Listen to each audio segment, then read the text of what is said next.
नमस्कार दोस्तों, हमारी आज की कहानी है नई बहू के पीरियड का दौर और सास के तीखे तेवर।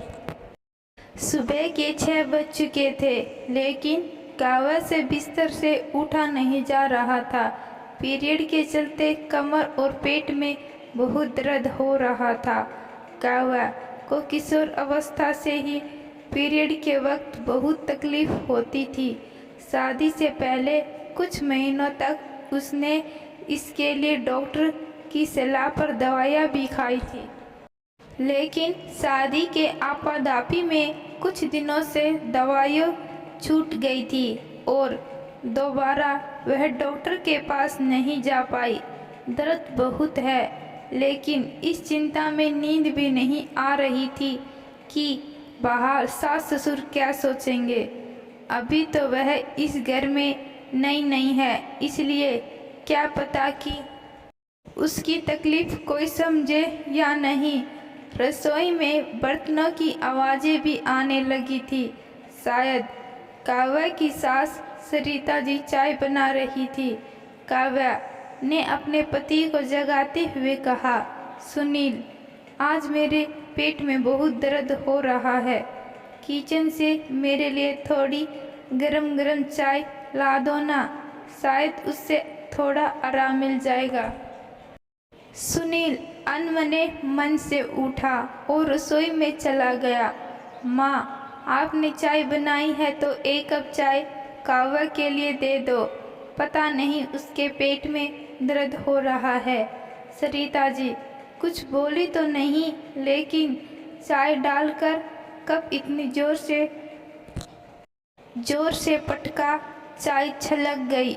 ले जा, और कुछ चाहिए तो वह भी बता देना। सुनील चुपचाप चाय लेकर कमरे में चला गया। सरिता जी ने इतनी जोर से बोला था कि कमरे में काव्या को भी उनकी आवाज़ सुनाई पड़ गई थी।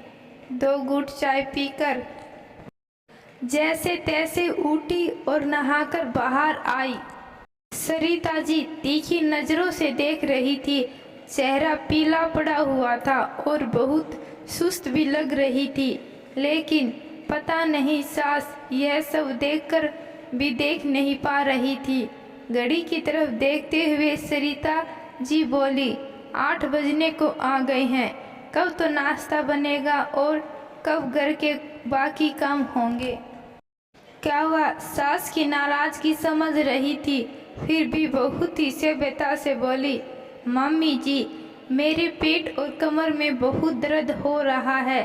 पीरियड के वक्त हमेशा ही ऐसा होता है। शादी से पहले भी होता था। मेरी दवाइयाँ चल रही थी, लेकिन अब कुछ दिनों से छूट गई हैं। मम्मी कहती थी कि कई बार ऐसा होता है कि किसी लड़कियों को इन दिनों में ज़्यादा तकलीफ होती है, इसलिए गर्म पानी की सिकाई और गर्म खाना पीना करना चाहिए।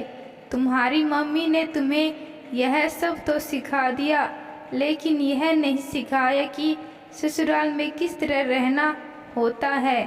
घर की बहू पर अपने घर परिवार की जिम्मेदारियां भी होती हैं। सरिता जी थोड़ी कड़क स्वर में बोली, हाँ मम्मी जी, मेरी मम्मी ने यह भी सिखाया है, लेकिन साथ में यह भी सिखाया है कि यदि ससुराल में तुम्हें कोई तकलीफ हो जाती हो, अपनी सासू माँ को ज़रूर बताना, क्योंकि वह भी इन स्थितियों से गुजर चुकी होती है। उन्होंने भी अपने जीवन में बेटी, बहू, पत्नी और माँ की भूमिका निभाई है। कोई समझे या ना समझे, लेकिन एक औरत दूसरी औरत की तकलीफ जरूर समझेगी, इसलिए वह तुम्हारी तकलीफ को भी जरूर समझेगी। काव्या नज़र झुकाकर बोल रही थी और उसकी आवाज़ भी भर्रा रही थी। काव्या की बात सुनकर सरिता जी की गर्दन भी झुक गई।